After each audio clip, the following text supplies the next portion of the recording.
ქართული არასამთავრობო ორგანიზაციების წარმომადგენლები, რომლებიც აღმოსავლეთ პარტნიორობის სამიტში მონაწილეობენ, ამბობენ, რომ საქართველოს მოკავშირეებისთვის BBC-ს გამოძიების მიგნებები დემონსტრანტების წინააღმდეგ ქიმიური იარაღის სავარაუდო გამოყენების შესახებ შოკის მომგვრელია. სამიტს, რომელიც ბრიუსელში იმართება, ყოფილი სახალხო დამცველი უჩა ნანუაშვილი დაესწრო, რომელმაც სიტყვით გამოსვლისას შეხვედრის მონაწილეებს იმ აკრძალულ ნივთიერებაზე მიაწოდა ინფორმაცია, რომლის შესახებაც BBC-ს საგამოძიებო რეპორტაჟია საუბარი. უჩა ნანუაშვილი ევროკომისიისგან რეაგირებას ითხოვს და დამოუკიდებელი საერთაშორისო გამოძიების აუცილებლობას უსვამს ხაზს. კადრებს და ინტერვიუს ადგილიდან ონლაინ გამოცემა ევროსკოპი ავრცელებს.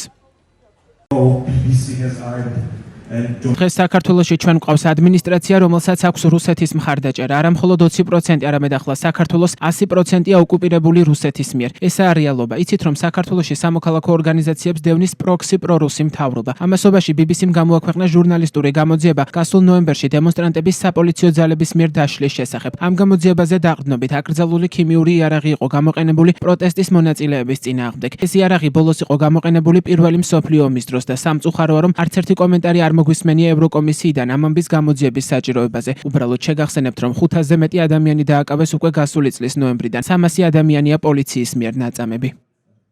მეგობრების რეაქციებში, რასაც შევესწარი, ყველაზე მეტად რამაც შემაშფოთა და გული მატკინა, როგორც საქართველოს მოქალაქეს, არის ის, რომ თითქმის აღარ უყვირთ ასეთი ამბები.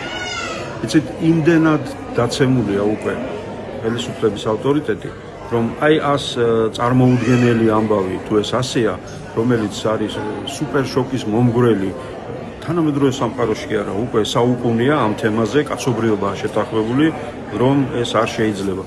მაგრამ გაოცების და გაკვირვების შესაძლებლობა დააკარგვინა ჩვენმა ხელისუფლებამ, ჩვენს მეგობრებს და ეს ერთი და პირველი ძალიან ისეთი ძიმია, როდესაც ჩვენს ქვეყანაზეა საუბარი და ასე იყურებიან. ახო ესეთ ჩაიდინეს.